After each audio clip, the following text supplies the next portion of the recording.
ইনি সাবেক মন্ত্রী আর ইনি বর্তমান মন্ত্রী। যোগ্যতার খাতিরে আমি ধরে নিলাম দুইজনেই সমানে সমান। এই দুইজন এবার রাষ্ট্রপতি প্রার্থী দিয়েছে।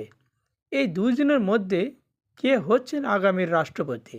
নিশ্চিতভাবে বলা যায় মির্জা ফখরুল ইসলাম হচ্ছেন আগামীর রাষ্ট্রপতি।